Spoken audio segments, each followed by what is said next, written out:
Good afternoon, everyone. Welcome to the webinar on Reimagining Education Post-COVID-19, Emerging Trends that will outlive the pandemic and how we can prepare for them. Thank you for joining us today. And we are very glad to have a panel which is made up of such great personalities like Mr. Lokesh Jatav, who is Commissioner RSK, Madhya Pradesh. And then we have Gauri Gupta, Director, Central Square Foundation. We have Mansi Kasliwal, Vice President, Byju's. And we have Vinod Karate, Founder and CEO, Teacher App. The panel discussion will be moderated by Apurva Murari from IIC U Chicago, India. Before we start, I would like to make some housekeeping announcements. We will have a dedicated Q&A session after the discussions by the panelists is over, but please feel free to type your questions in the chat box while the discussion is still on. We are noting your questions and we will be picking up some questions for the panelists.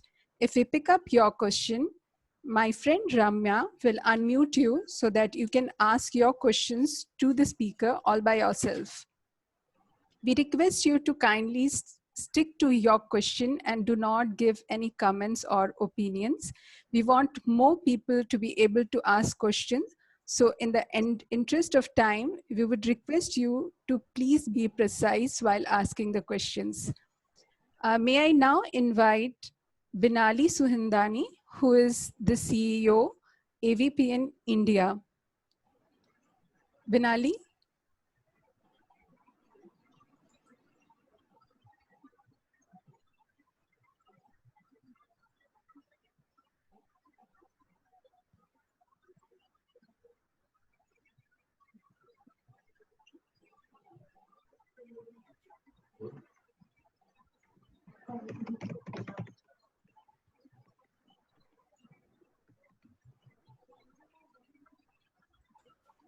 Binali, are you able to speak?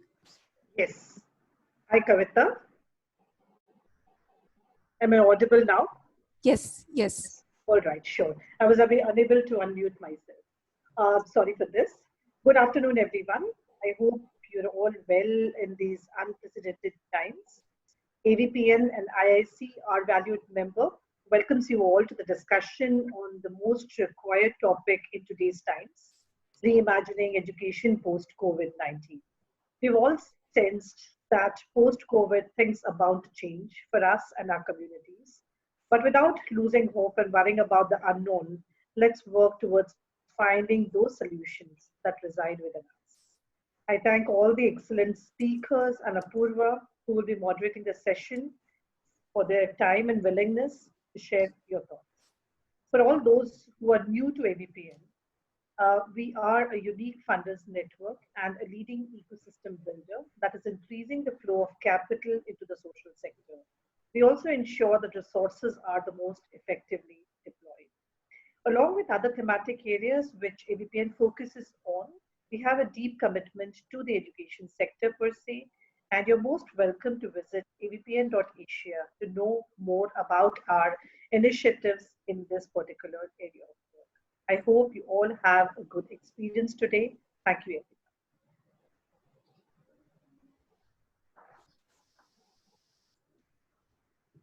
I now invite Apurva. To start the discussion. Great. Thank you, Kavita. Thank you, Binali. Good afternoon, everyone, and thank you for joining us. Like Binali just mentioned, we're living through unprecedented times. The global pandemic is causing an upheaval of existing systems around the world. It's forcing nations to rethink their welfare policies, their healthcare systems, redefine essential workers, their economic growth models, and at a more personal level, it's completely changing how people interact with each other. For instance, just the number of daily active users on popular platforms like Zoom has increased from 10 million to 200 million in a span of 3 months. In this time of crisis, practices for remote operation and engagement have been accelerated. The Indian education system has been swift to respond as well. EdTech, while discussed often previously, but still relatively on the sidelines till now, has actually seen tremendous interest from schools and the state. Content is being created for all stakeholders, students, teachers, parents. It's being disseminated through multiple platforms, through apps, WhatsApp, SMS, IVR, public radio, local cable TV. And in fact, this is EdTech's stress test. While it promises and it presents a lot of promise, it also presents some questions. Are the students, teachers, and parents engaging with the content? What kind of trends are emerging from this experience thus far? Does it seem like tech-based learning is here to stay? And if so, what does the education system need to prepare for it? These are some of the questions at hand for our panelists today. Joining us, we have Lokesh Kumar Jadhav. He's the Commissioner of Rajya Shiksha Kendra and Secretary of School Education Department of Madhya Pradesh. He's primarily responsible for the implementation of Samagra Shiksha Abhiyan in the state. He has been at the forefront of several initiatives in education in the state, such as Gyan Raj, Mandla, and Project Sokala. We also have Gauri Gupta, who is the Director of EdTech at Central Square Foundation, where she leads the foundation's work across several states and through interventions such as Parent App, Top Parent. Prior to joining CSF, Gauri was part of the early leadership team at the National Skills Development Corporation and a project leader with Boston Consulting. We have Mansi Kasliwal, Vice President at Byju's. She leads the social initiatives there, and prior to this, she spent 8 years as the founder and CEO of Upskill, an organization working at grassroots level skill training and formal sector employment. During this time, she's focused on creating multi-stakeholder use digital tools that can help to scale teaching, learning, and skilling even in remote areas. And finally, we also have Vinod Karate, who's the founder and CEO of the Teacher App. Vinod is a social entrepreneur with over 10 years of experience in the Indian education space. The Teacher App aims to building a world where every teacher will learn and grow anytime, anywhere, and at zero cost. So far, they've impacted over 3 lakh teachers in India and are building an organization that will impact over 1 million teachers by 2022. Prior to this, Vinod served as the founding team member of STIR Education, where he scaled STIR's unique teacher changemaker model to over 35,000 teachers in India and Uganda. A very warm welcome to all the panelists, and thank you for taking the time to join us today. So let's begin by asking the question, what is happening right now? How are teachers, schools, states responding to this crisis of lost teaching time through EdTech? And what kind of response are we seeing through them? So maybe Lokesh, you could start us off. Hi to all. I mean, sitting the first week of May, it's actually a very warm afternoon. It's actually a very warm afternoon. So every day, when we open newspaper or access to our TV channels, the one thing which repeatedly we get to see is the effect of Corona. Not only health, but the big loss of the economy, which it will result in the coming years. Apart from that, Corona is the loss in the national economy will also have a trickle-down effect on each and every social sector. And I think as a sector, education is going to affect. I mean, see the most of it. As of now, we don't have the. If we talk about learning loss, as of now, we don't have a very immediate research or kind of which actually quantifies the volume of learning loss. But I would like to begin with the legal provision which might help in understanding the volume of learning loss which might happen. Right to Education Act, RTE, has a mandatory provision which says that for class 1 to 5 there should be at least 200 academic days, and for classes 6 to 8 there should be minimum of 220 academic days. Well, in the month of March and April, we already have lost almost 40 academic days, which comes to almost 15 to 20%. So interrupted academic sessions and off and on opening and closure of school is actually will severe the incidence of learning loss, especially to those children for whom the only source of learning is school and their teachers. Especially the learning loss will be more severe in case of government schools, because most of them they are first generation learners coming to our school, and back at home they hardly have any access to internet or digital devices. Secondly, the kind of academic support which is expected from the parents, like you or me, you or I myself can offer to our kids, that kind of academic support is also missing. So these kind of students who come from very marginal sections of the society, for them the learning loss is going to deepen. So in fact, the challenge that Corona, posed to us, in fact, we took a small pause when all our offices were shut and there was no administrative exigence to attend. So we used this Alpe Veram or a small pause period to rethink the strategy of the department as such. Then we thought this Corona thing, because right now people have started talking about a second wave, maybe in God forbid if it comes in the month of September or October. So we have to be mentally prepared, as well as our teachers, the entire infrastructure, the entire architecture of the school education should be geared up to have our immediate response plan to the recent COVID situation. So what we have done immediately after the closure of the school, when we got this time, we somehow thought that even in the rural and even the most poor families, there are three devices which are on an average every household owns. One is a radio, a TV, and a phone. Although, I mean, the coverage is not 100% in every household, but by and large, at least one of these three devices there in each and every household. So we started engaging with our NGO partners. We developed some content and we try to use all these delivery mechanism to reach out to students. For elementary classes, right now we are having a radio school program wherein basically it's an instructional program which is related every morning from 10 to 11 a.m.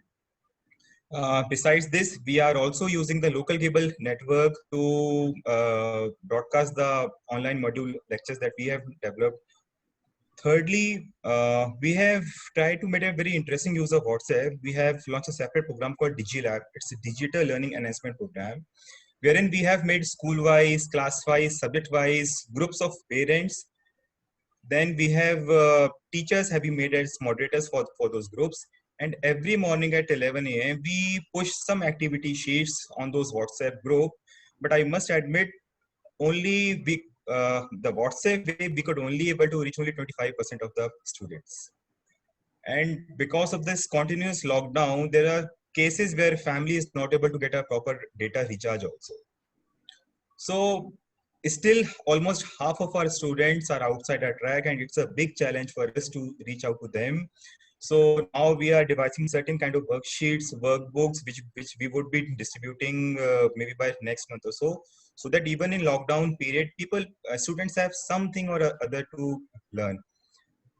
There is an additional dimension to it. Children who have accumulated years of learning, who study in secondary classes, they are more, even during lockdown situation, a student who is in class 9th or 10th, who have at least accumulated learning of 8 to 9 years, he can have some time of self-study also. But children who are very young in age, they are attending primary classes, and if they don't have any academic support back at home, I think the problem of learning loss is more severe for them. So again, we are rethinking and continuously changing our strategy and trying to make the best possible use of the EdTech platform, which is, available mostly in open source. Thank you. Just picking on that, one point that Lokesh mentioned was that not everyone at this point has access to internet and may not necessarily be operating well. So just Mansi, from your experience, what is uptake been like across demographies, across geographies for Byju's? Yeah, hi. So, for Byju's, what we've seen is, I think on day one, since the lockdown started, we were also strategizing as to how is it that we can ensure that the app is made accessible to more and more people. And I think by day 3, what we announced was that the app was made completely free for users across classes. And besides that, we also added live classes. So our expert teachers have been able to hold live classes for grades 4 to 12 and above. What we have seen is that we've actually seen an overwhelming response across India.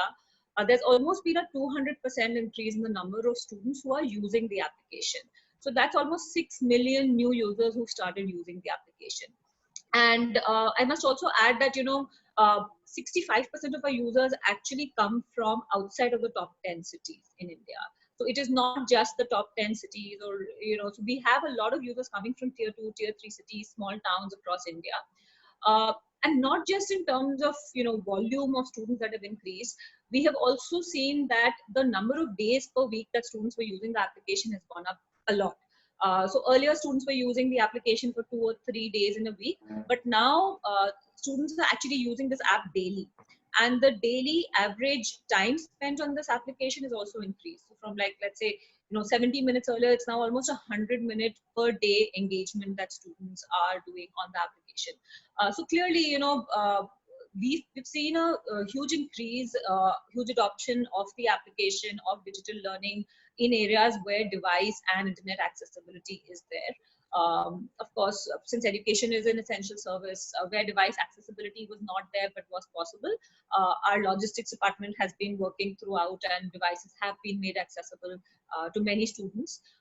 So yeah, that's been our experience across India. And like I said, it's not just the bigger cities, but a lot of small towns. We've also been engaging with a lot of non-profit organizations or foundations to see how we can ensure that some of the teachers are becoming more familiarized with digitized learning, and then they can pass on that through, just like Mr. Jadhav mentioned, the WhatsApp method. So instead of worksheets, the teachers are able to use some of our video. They're able to use our content to then transfer this information to the student who does not have access to a device or does not have a proper internet connection. So yes, these are all sort of convoluted ways to get to the student in case of non-availability of device and internet, but we are all finding ways to get there. So it's the work in progress. Great.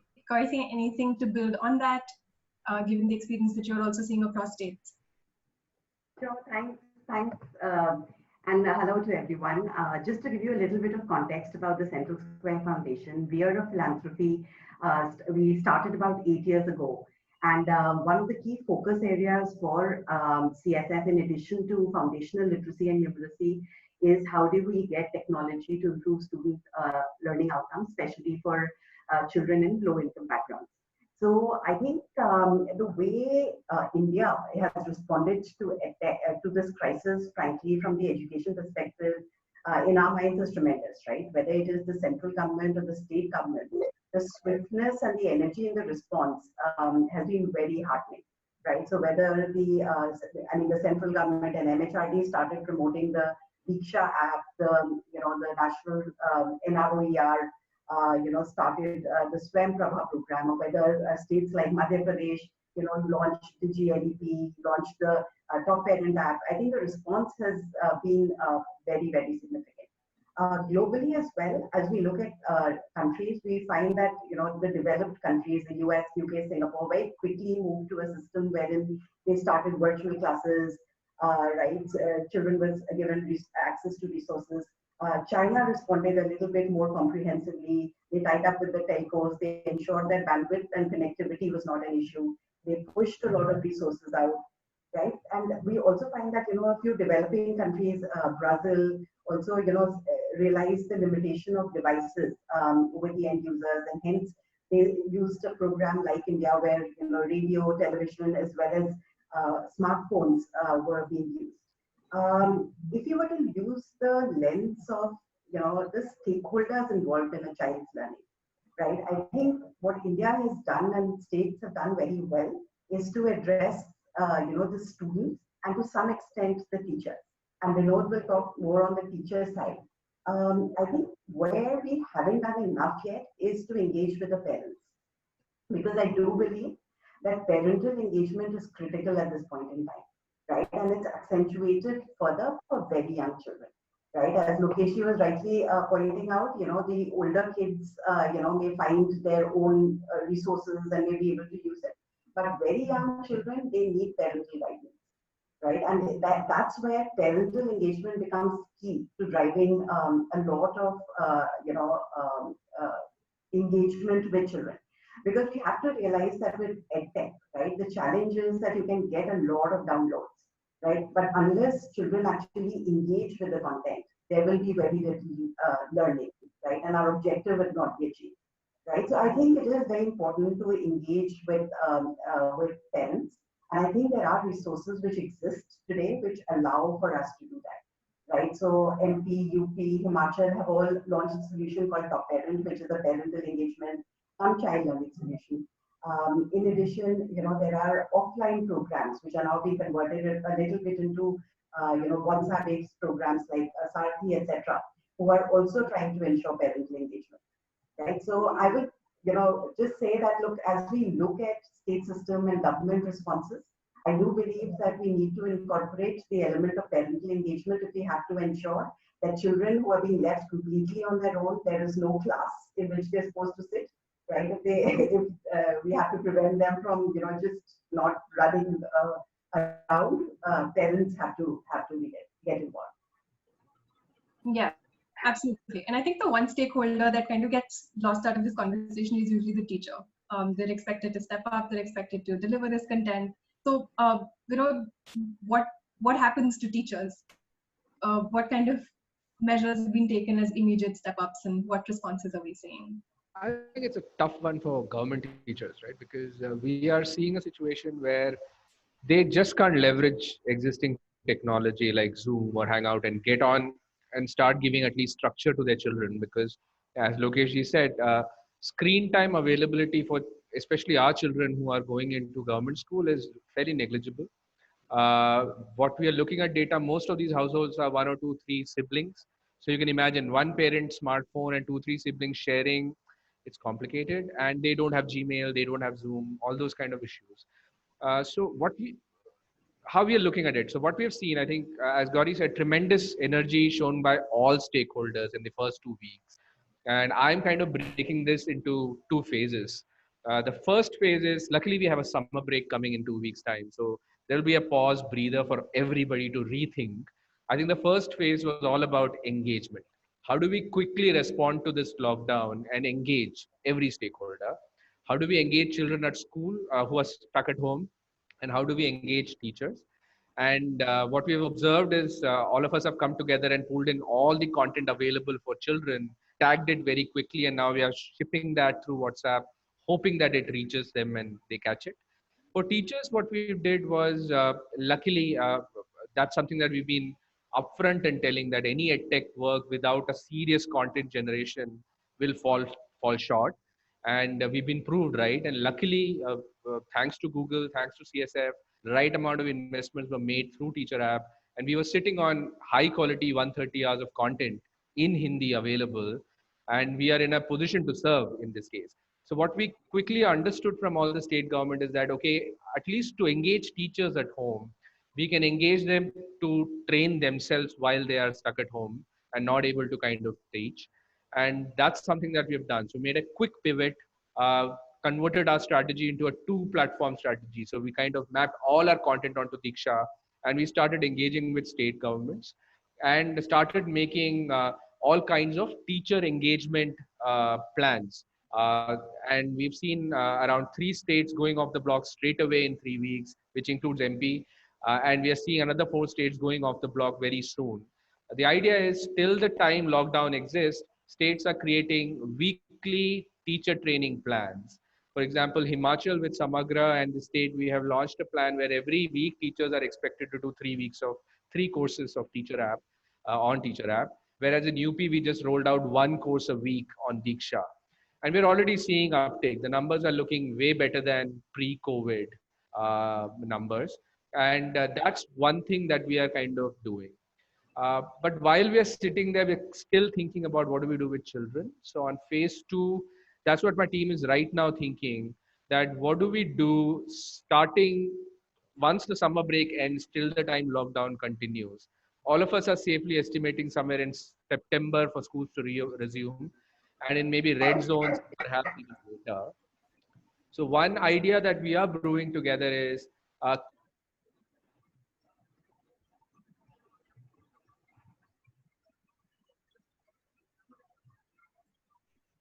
think we have a little internet glitch from Vinod. We'll wait for a second, but if not, we continue. Purva, if I may join for a quick comment. Ji, sure. So I think, there's a clear change in narrative now. And the better thing with mobile things happening is that parents now, they are, gradually we are nudging them towards कि mobile देखना बुरी बात नहीं है. Because most of the content we are trying to push is on a mobile, is on a device which actually parents also use. So I think in the long run also, it will be the acceptance in the minds of parents that teaching can happen through a mobile device also.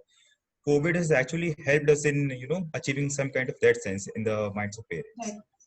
Which actually brings me to my next point, which was that a lot of this is effort in time or like point effort, right? It's a situation that we're responding to urgently. But as Vinod was saying, there's going to be a summer break, there's going to be a breather. Schools are thinking about when to reopen. Long term, what do we envision the role of EdTech? How do we see it evolving post this experience?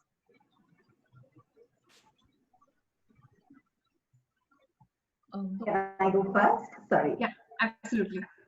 So I think it's, frankly, Ashish called it the Sputnik moment for EdTech, right? And we completely believe that, EdTech, was something that people would say that, yes, it's a nice thing to do, right? But it would never be mainstream, right? It would never be mainstream in how governments would allocate budgets on education. It would never be mainstream in terms of how resources were picked up.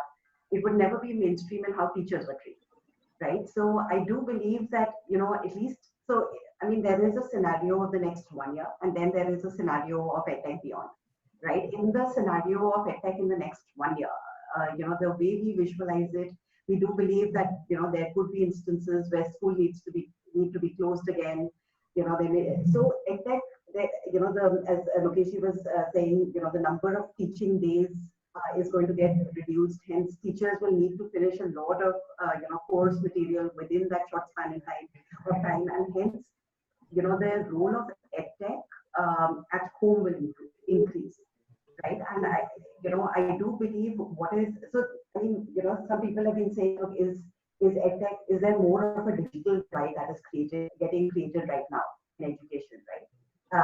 So, the digital device, the way we think about it is on two dimensions, right? One is obviously the device, the existence of devices, right? And that's something that we cannot change in the very short term, right? That's something which, for example, if governments think of revising the ICT at school scheme, that is something that can happen, right? So there is a device issue. And the second thing I think which was a bigger issue, and we had surveyed large number of families, was more the awareness issue.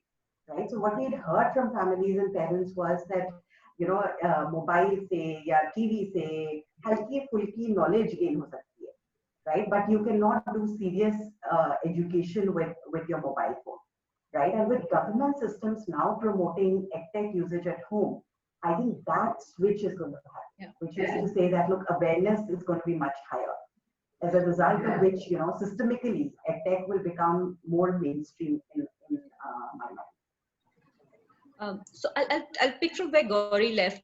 That where I think even in our experience, what we've already seen and where we hope to go with this is that adoption has been accelerated. What could have come in 3 or 4 years later in terms of adoption of EdTech and EdTech becoming mainstream. Unfortunately, it's a pandemic situation, but what it has done is that it has really made EdTech a lot more acceptable. And I think one of the biggest shifts has been in the parents' mindset.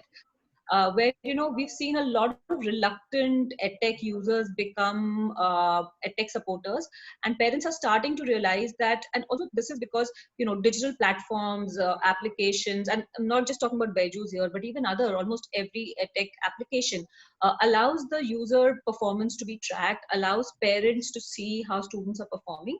So parents are getting more trustworthy information. Parents are starting to believe that a device is not just a time wastage, and serious learning can happen on a tool such as using a mobile device. Now, in terms of where I think that post-COVID, so again there is an immediate post-COVID and there is a long-term post-COVID also, given that there's going to be a couple of relapses or not. So I think in the immediate scheme of things, what is important to see is that we are able to quickly like Gauri mentioned, there are two main reasons, there are two main hurdles in the adoption of EdTech now. Number one is the device itself, or the sharing, like Vidro mentioned, 2 or 3 people, 2 or 3 children in a household sharing a single device. So I think that is something that, capacity building in terms of technology device penetration, that is something that we can look at in the short term. Also just bandwidth, that's always been an issue. So of course at Byju's, what we do is that we do have devices which are preloaded with content. So in some ways we're able to mitigate that problem of not having internet connection availability all throughout. But I believe, like, if you look at it overall, I think EdTech is here to stay now. EdTech adoption has increased. Trust and faith in EdTech is, of course, drastically gone up, which means that some of the biggest advantages I see, and which I think parents will also soon start to realize, is that number one, like Gauri mentioned, is EdTech really creating a digital divide? I would say that in fact it probably brings in more equity, because now everyone has access to the same content, right? Every student, whether you're sitting in an expensive school or a low-income school, or whichever school you may be in, as long as you have access to that content, it is good quality content, and everybody has access to the same content. With features such as live classes, everybody has access to the same teacher quality also, right? So those are two huge advantages that EdTech affords students.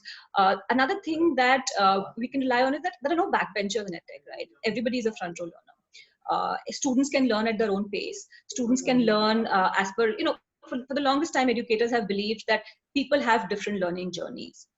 A traditional school system has never allowed for that. Everybody has to get up at 6:30 in the morning, get to school at a certain time. EdTech allows you to learn at your own pace. EdTech allows you to revisit the same content again and again and again without the fear of being under any peer pressure or anything like that. So I think those are some very sort of inherent abilities that only digital technology can bring in to learning. And somewhere in the future, in the slightly longer term future, schools, and I'm not saying that physical learning or traditional learning methods, absolutely not, those are here to stay as well, because soft skills, companionship, team work, all of that, digital any digital media cannot teach that. So I think what we will have to transform into is a slightly more blended model, where EdTech, the advantages or the better points of EdTech are being combined with classroom learning, and somewhere we will evolve into a more blended learning for all sorts of schools. So not just low-income schools, but even all schools across cities. So that's my take on that. Thank you. And I think the next question that it brings is, if we expect everyone to start using these systems immediately, as it seems to be, what does that mean for the state and the teachers? If we think about teachers needing to upskill themselves to be able to use these platforms, and the second being the state having to think about the training needs of the teachers. What does that look like moving ahead? So, Lokesh, Vinod, if you could share your thoughts on that. Sorry guys, I had to because of internet. But Lokesh, why don't you go first? Am I audible now? Yes. Okay. So, I mean, for learning to happen, learning requires an ecosystem, and this learning ecosystem has 4 very important and critical components. One, the student, then parents, then teachers, then the entire school administration. So, as you've rightly said, as a matter of our state-driven strategy, we also took care that we, apart from pushing digital material, digital content for students, we should use this opportunity and time for our teachers also. So in the first week of May, we launched CM Rise, which is a digital teacher training program. And it is, the modules are very rightly made looking at the time and the other constraints which teachers have. Also appreciating the fact that almost 40% of the teachers in Madhya Pradesh are female officers. So they have to attend to so many things at their home, and so there's a great challenge for us also, how to ideally size a module, what kind of content teachers require, because there is also a what we feel when we organize this face-to-face training, teachers training session, we used to get this feedback every time. But what's there new for us? Teacher training is something which is going on for years together. जब जितना पुराना school है, जब से हमारी teachers training चल रही है. So teachers used to ask questions कि ये तो हमने last year किया था, ये हमने 2 साल पहले किया था. Now we should also appreciate the fact that teachers still in our society have a lot of respect. So a guy who is teaching class of 100 and 200, if he's made to sit in a classroom and asked to go through the same process which he usually adopt, as a senior in the class. So there are so many issues. So we acknowledge all these issues and we try to create a digital training content which will first address the soft skills.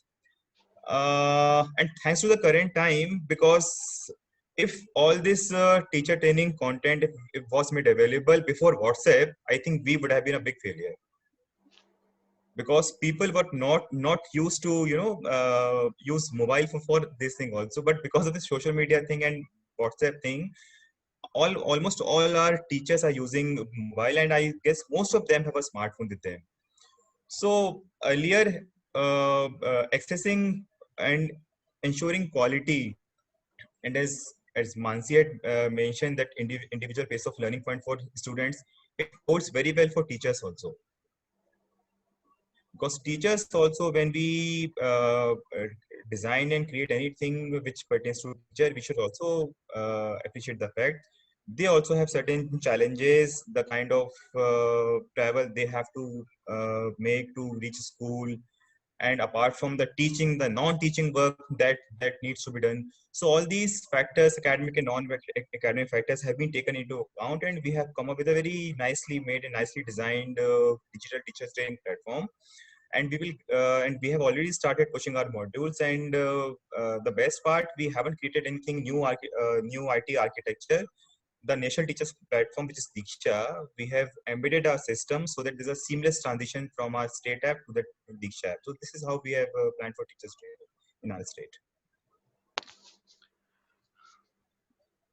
Yeah, to from a teacher app point of view, I think EdTech offers a tremendous opportunity to really support our teachers to become better. And we all are fairly aware that, especially in the government system, we have 90 lakh teachers, but there are a lot of reports in terms of a lot of our teachers not necessarily well skilled as far as progressive concepts are concerned. And it's a massive challenge to train that amount of people in a physical way. You can just imagine, if I have to give a very good trainer to even 100 teachers, we're talking about 30 lakh trainers. Where is that capacity? So EdTech kind of gives that solution, that without any cascade laws, you're able to kind of get high quality content to teachers. That's at least the potential.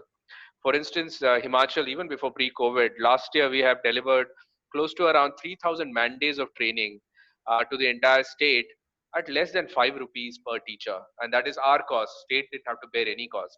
So that is the potential of teacher EdTech for teacher training. But I see COVID as the metaphor that comes in my head is like an ambulance chase, right? You're going through traffic, crazy traffic, and suddenly you have an ambulance in front of you. So if you start chasing it, you will move really fast compared to the rest of the traffic. And you may just cross a lot of signals very quickly. But you need to understand that the ambulance will eventually go to the hospital. You still have to go home. So it's a very short-term run that we're going to get, which is extremely useful because we learn very quickly. But some of the challenges of why EdTech is not taking off are not changing because of this. Because it was never because there was no demand. I mean, we've been talking to all state governments. Government is investing so much of time in terms of creating Diksha. So demand was always there.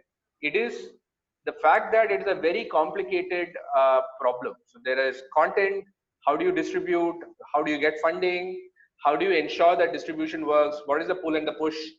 These are all complicated levers that needs to be addressed, and all of us are work in progress, despite the number of users, despite the daily users that we're getting, and that is not going to change just because COVID has arrived. Yes, we may quickly learn certain things because of that ambulance chase opportunity. For example, we are seeing tremendous uptake. It's almost everything is 5 times now. So we used to get around 30,000 teachers coming back in a month on Teacher app. We are just seeing around 30,000 coming in a week now. So that's a great opportunity to go in and see what is actually happening. And that's what we're seeing in Diksha also, that suddenly there is significant uptake on the TPD side of Diksha, which was not necessarily taking off. So there is this short-term ambulance chase effect, but we all need to understand that this is a long game. A real potential of EdTech is still not anywhere near the horizon. There's a lot of work and a lot of unknowns, which we need to kind of put in. That's how I read it. So I'll just add to what Vinod had just mentioned. I mean, what all we plan for teachers training, ultimately it has to be embedded so that teachers also look that this thing is going to stay. It's not a stopgap arrangement kind of a thing which has introduced as a response to, as an immediate response to COVID. So therefore, before going for the content training, we are introducing some soft skill based module for our teachers so that, you know, they just know and develop a sense that this is something which is going to be used in the classroom. Secondly, the kind of module which we have designed were also based on a previous challenge, because, you know, computers and digital content, digital classroom, this is not a new thing. Many of our government schools, especially in big cities, they have such kind of facilities. But when this digital push were made in the first question which came arise in the minds of a teacher, should I use chalk and duster method or should I use a computer? So that was the challenge, that was the choice which the teacher has to make, because he never used to look the edtech as a complementary process of learning, as a complementary part of learning. For him, for a long time, it was always a choice between कि मैं computer से पढ़ाऊँ या मैं blackboard से पढ़ाऊँ. So all these things and all these experiences and a lot of discussion with back and forth with teachers helped us in designing modules which actually takes care of this aspect also, that ultimately edtech will complement and supplement the process of learning. It will make the classroom process more effective and more meaningful.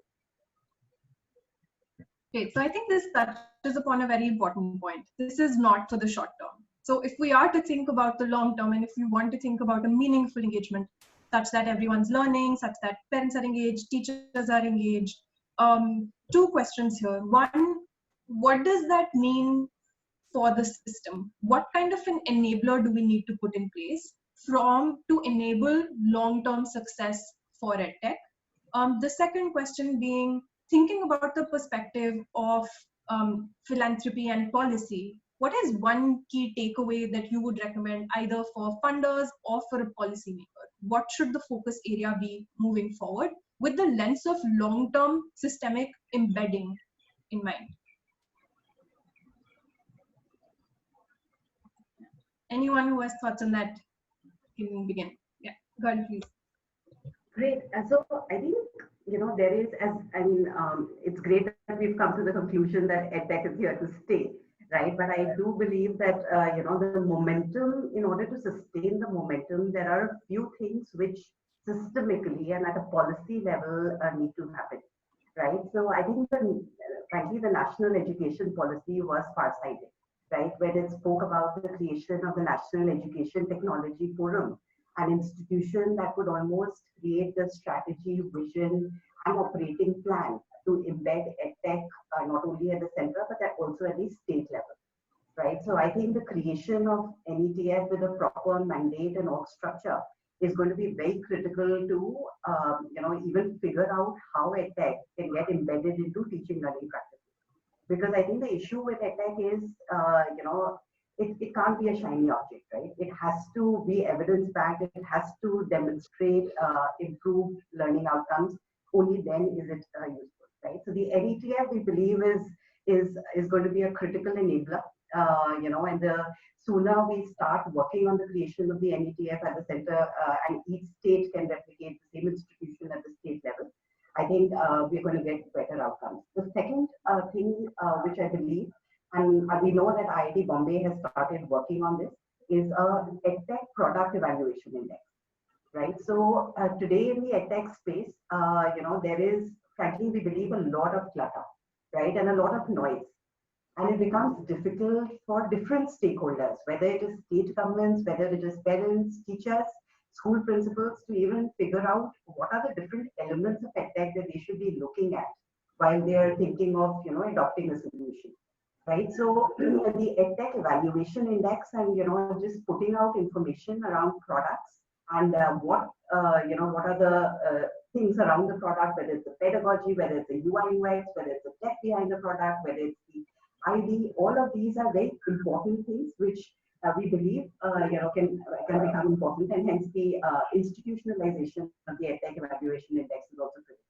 The third thing that I want to, almost call out is that a lot of innovation in EdTech is happening in the for-profit space, right? So, and it's important for government to be, to be open to adopting and investing in contextualization of some of this innovation which is happening in the for-profit space to suit, for the low-income space. Because the fact is that some of the solutions are contextualizing themselves, but some of the most of the solutions that have been built have been built for the middle and high income families, right? So literally catering to India 1 and India 2, right? There is a huge India 3 which no one is catering to, right? And I do believe the government needs to encourage innovation by investing in the contextualization of some of the innovation in the for-profits to the low income. So I'll agree with Gauri there that contextualization of content is extremely important, and that is something that we are also seeing where language availability of multiple vernacular languages is one thing, which is what we've already done. We have 6 vernacular languages now available. All of our content is available in 6 vernacular languages. But at the same time, a grade 3 student in a Mumbai city, CBSE school is very different from a grade 3 student studying in a tier 3 city, or even a remote village somewhere. So I think that contextualization of education, of the content that is being made available by companies like us or even others, I think that's the next systemic change, or that's the next sort of area of focus that we should be looking at, especially if we want to democratize education, especially if we want to make sure that no child is left behind and everyone has access to that. Because still bringing everybody on the same plane, because right now that's what EdTech is doing, right? It's giving everybody the same content, which is not really going to be, students are not really going to be not really going to be able to adapt to it very quickly. So that is definitely one thing that is an area of work, and that is an area of work that we need to start looking at in the more near future. Now that because of this acceleration due to COVID, we're at that stage where we see a lot of users coming from that category. So we can't push that off anymore. I kind of see there are few trends which will emerge. But I think this stress situation of COVID and scrambling for content is the India 3 that Gauri mentions has exposed one fact that has been broken. And hence, this will also put a lot of challenge in this entire strategy of crowdsourcing content.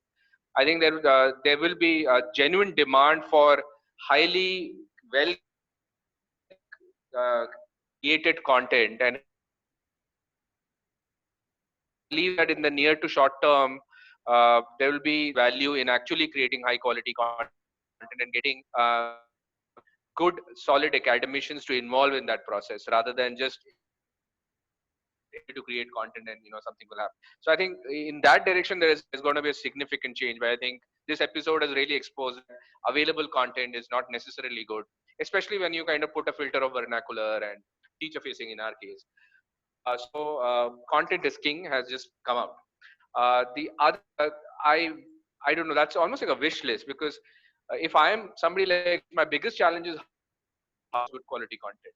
Do I believe Vinod? Do I believe Mansi? Do I listen to Gauri? There is no single framework of a single rubric to help us decide what is good content or not. So there is no quality framework. It's my word versus your word. So there is a rubric or a standard that we can devise in the coming years, so that it's very easy to decide which content is good, which is not, so that some kind of rating system can come out. I think that will follow. And the last point is almost on the distribution side. I think there is, and that's what we have learned in the last 3 years when we're working with state systems, you need to look at teacher training, especially digitally, very differently from how physical training works. Your metrics is very different because physical training is a intensive exercise where there is a lot of there is spare capacity, limited trainers, limited training rooms. Whereas in a digital form, every single course of ours is an infinite number of training room available 24/7. So how do you support teachers to take on digital learning is very different from how do you support teachers physically through physical training. So distribution strategies or success in helping teachers to actually become learners is very different in a digital scenario. And that is where a lot of effort will happen, because simply by creating a plan and letting teachers know that you have to do it, we will realize that not many people will actually do. And that's been the corporate learning experience also. Compliance to those plans is mostly push. We need to think through pull strategies to create incentives so that true democracy shows up, where teachers are able to make their own plan. One clear function of that to happen is a lot of good quality content. The other is how systems respond to supporting teachers. Be very different from how you support physical training. So I think these three things is will get a lot of boost given how we've been exposed looking for high quality content at this stage. That's how I'm thinking at this stage. Mukesh ji, what's So from as a you? part of government school administration, I'll just add two very short points. I think 2 decades back, access to schools was a challenge for us. But right now, the biggest challenge that we are facing is access to learning. Because by and large, this physical access to school issues is redressed after the RTE thing. Now, learning, as far as learning is concerned, again, we have to take into account the limitations of learning for what a student has to face and what a teacher has to face. And as I think sitting at the state level, we need to play. We also need to play the role of a system integrator so that a smooth transition and smooth connection between the students as well as the teachers. Because if we want to adopt EdTech, then we can't ignore either of these two groups. In fact, parents also. So that entire ecosystem, the components of this learning ecosystem has to be brought on board, and this is what we are doing. You know, changes in social transformation in social sector, they are very gradual and slow. But if we, at least a beginning has to be made, and I think COVID gave us that opportunity. COVID gave us that intervention that we can actually start with something new, with something big, which is going to stay, which is going to be treated as a part of the system in the long run. Secondly, as far as teachers are concerned, I think EdTech may not be an equitable solution for students, but it's a very much equitable solution if we consider teachers, because you know most of them have a smartphone. And ultimately, the sense which we want to develop in the mindset of teachers, that all these efforts are integrated with one objective: we have to improve the learning outcome of students. So EdTech is there to help you in bettering, in improving, in making the classroom transition more effective. No more a choice for you. It's no more a choice for you that you have the chalk and tested method or you have to choose digital content. We are planning to make a smooth line where we should, you know, make a sense in the minds of teachers that both the process, they actually complement each other. That's why the very initial modules that we have made for teachers training is how to use, you know, social media, internet, YouTube for learning. Okay. Thank you, everyone. That was very insightful. So we'll open it up for questions. But before we do that, I've been going through the questions as they were emerging. And so before we go to specific people in the audience, there are two common themes or two macro questions that a lot of people seem to have. So I'll take the liberty of phrasing those questions for everyone up. The first question that's consistently coming up is the idea of we're delivering content, but what about measuring student uptake? So have students learned? How are we thinking about assessments? How do we know if students have actually learned? So that's the first question that's coming up. The second one that's coming up a lot is saying that EdTech also looks at a lot of self-motivation, but also has a lot of dependence on the home space and home environment. So do we have thoughts around that? Is there ways to work around it, or do we work with it? So those two questions. The first being, how are we thinking about assessments and measuring student learning? The second question, how do we work with the home environment and it not being a classroom space?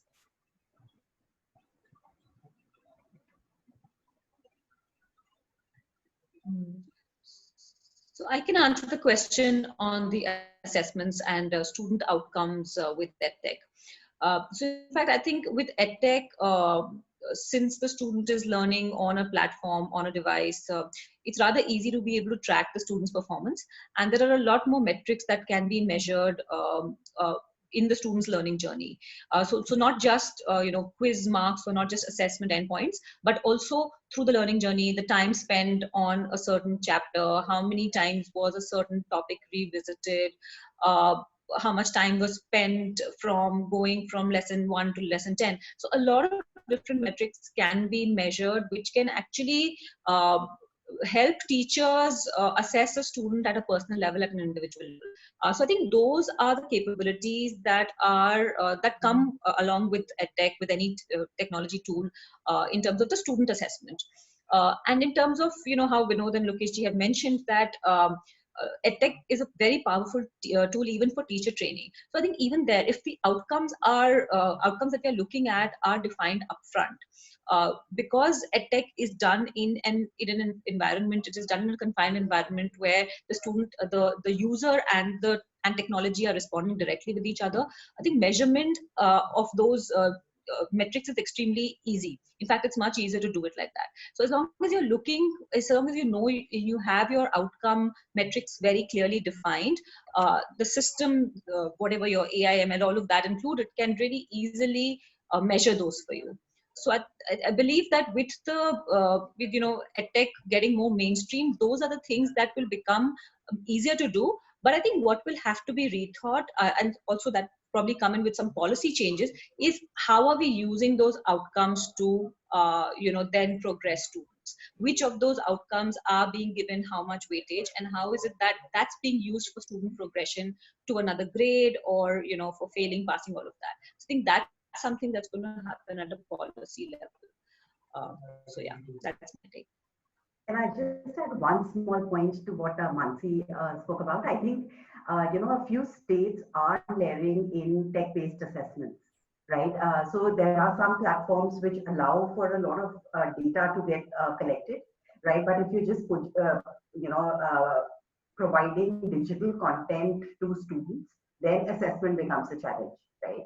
So I think, for example, UP is thinking of launching, they're calling it the Prerna Lakshya app, where the idea of that solution is to just assess where children are on different competency levels at periodic intervals, right? I also want to call out one huge opportunity that this situation presents, which is that there is because digital solutions are getting pushed out, right? There is a huge amount of data that Mansi was talking about, which is going to start coming in. Right? And this data can actually be used by states to understand where their children are getting stuck, right? And even be able to, in some ways, change their teaching systems going forward. This is this data, right? Because it will tell us what are student misconceptions, and they may be different for different, states and geographical areas. So I do believe that there's a huge opportunity with all of this data if it's mined and analyzed well. To improve teaching and learning.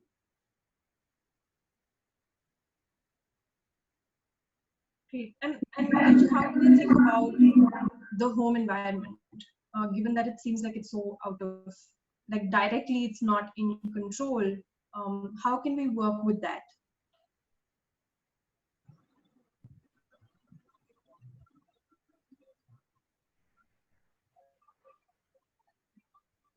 Purva, there's something wrong with the voice, I guess. Sure. Is this better? I can repeat myself. Yeah. Sure. So I think the second question is more around the environment and enabling environment at home. And maybe, Gauri, this is something that you could also assist with, say, the top parent vision. But how can we given that this is so self-motivated, at a home environment, it's not the same as a school. So how do we work with those constraints and continue leveraging EdTech? So I can take that, and that's when I broke off when I was kind of talking in terms of what we're trying to innovate. I think the biggest challenge, as I said, what we're trying to see is if we can create post summer break, that is till the time lockdown open, is like design simple projects which teachers can execute to give their children some kind of continuity, which could be even 2 hours, 3 hours a week, using basic technology that they have, which is their voice recording and camera and the phone and some few open apps, is what we're trying to do, so that we can kind of, once the summer break opens, at least some simple projects which teachers can kind of start engaging children with by using simple tech that they have, which they can send across to through parents and receive a feedback of what children have done, is a slight hope here. We don't know the answer. We're just prototyping what it could look like. But our aim is to see if we can design around 40, 50 such projects, and then give it to the state so that every week one project can be rolled out.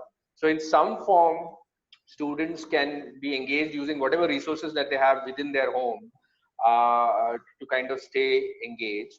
But having said that, this is going to be very complicated. I think my biggest worry right now is that we may lose some of the ground that we have gained over the years thanks to RTE, that suddenly because of poverty or migration, we may see increase in school dropouts. Those are situations that it's very difficult to estimate. If it continues and economic stress continues, education budgets in households will come down, migration will lead to some kind of changes. For example, income private school may be not affordable to children. So suddenly you will see a lot of influx in government system. Whether our systems are ready to support more children suddenly, those are going to be very interesting things to start off once the lockdown eases.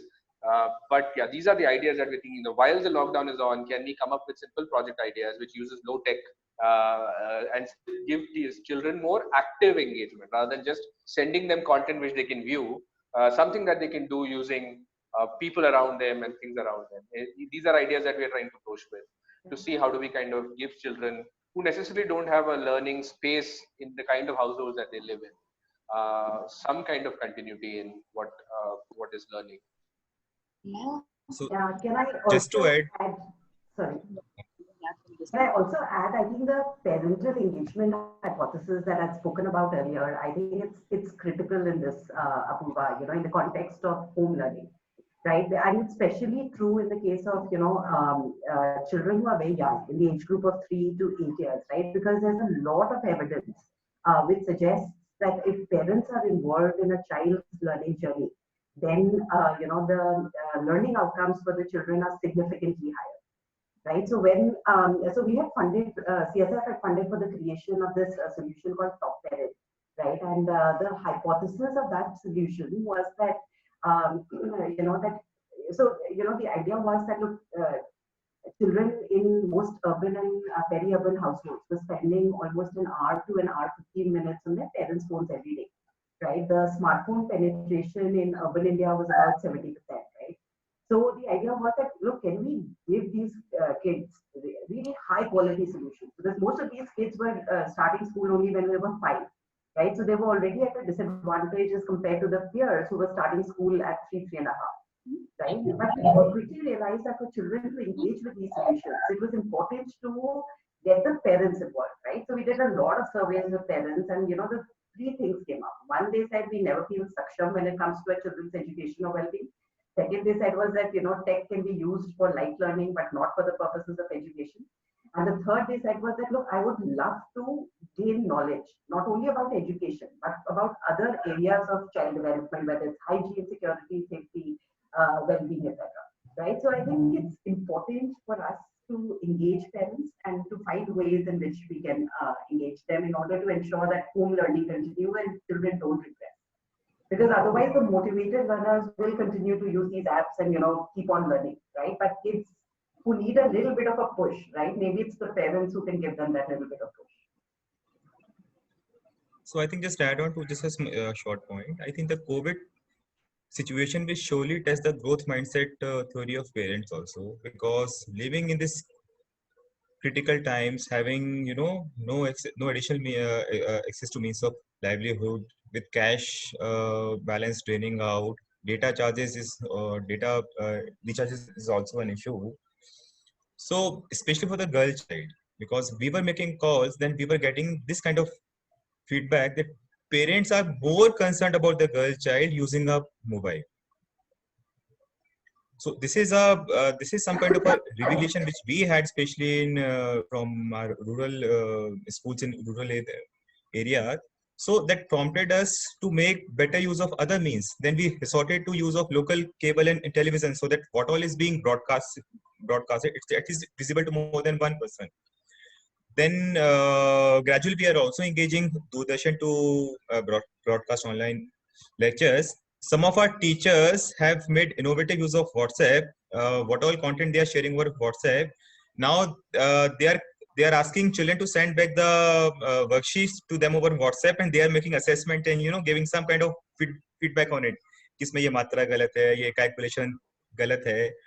But that again brings a very important point. If this COVID situation is going to see a prolonged period of lockdown, it is going to have a huge impact on the dropout, especially the girls dropout. So therefore, this is a very critical time to engage parents with their children in a very, very meaningful manner, and gradually, evolving a sense in them. No matter what, sending your children to school is a very important thing. Great. Thank you, everyone. I'm going to leave it to Ramya now for one more question. I know we've crossed the time, but we'll take one question and then close it out if everyone's okay with that. Ramya, over to you. Thanks, Apurva. So we have one question from Sayantan, which is a very interesting question on AI. So Sayantan, I'm just about to unmute you. You can go ahead and ask this question yourself. Yeah, hi, am I audible? Yes, you are. Please go ahead. Yeah, so my question is, how do you see the EdTech landscape change in the next 1 to 5 years to accommodate or integrate more of AI? For example, like Mansi ma'am mentioned, integration of some basic ML algorithms can really streamline assessments, correction, and even bucketing, which can facilitate remediation and so on and so forth. So any comments on that? How does this landscape look like right now? So Sayantan, I can further add to that, like Gauri had also mentioned, that contextualization of content is extremely important, because great competency is very different, and it's a very, very important factor in early years learning. So I think that's a role that AI, ML, because if we are moving on to EdTech platforms, the data will be available. How can that data then be used with the help of AI and ML to ensure that we're able to build out solutions that bring in great competency, that contextualize content for different areas, for different languages, and not just language, but even dialects. The more remote you go, the deeper you go at the grassroots level, students even have different dialects, and even vernacular languages may not be enough for us to really reach out to them and train them. So I think that is an area that is extremely interesting, and I see that as an area with a lot of scope of work, with a lot of data coming in because of the use of EdTech. So yeah.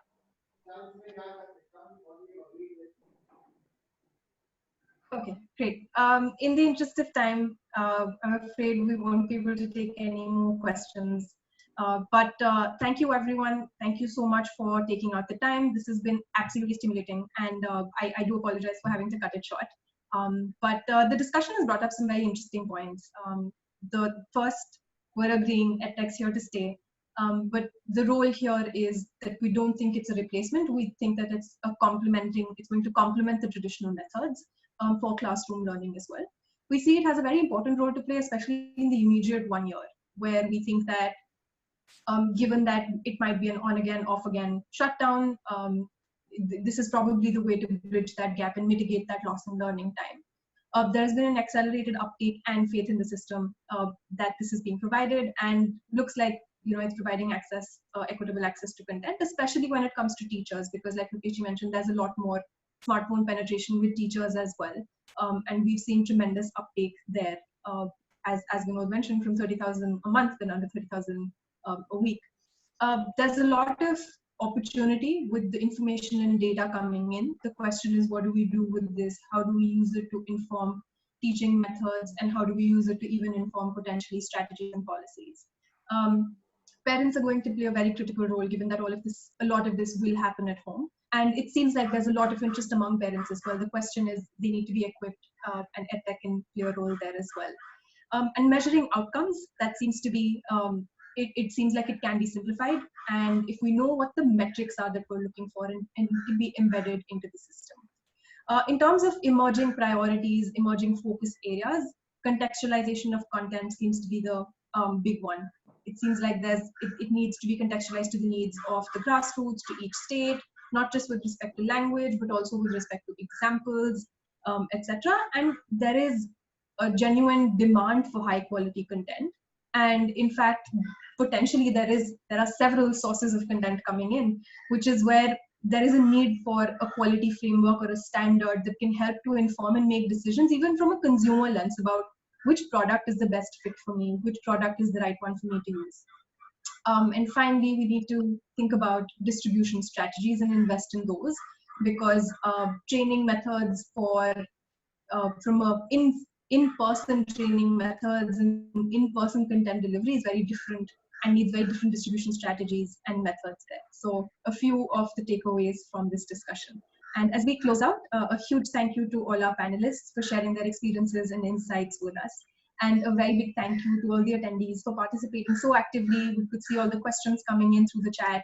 And a final thank you to also our partners at AVPN for co-hosting this webinar with us. Thank you all so much, and we hope you have a great evening. Thank you. Thanks, Apurva. Thanks so much.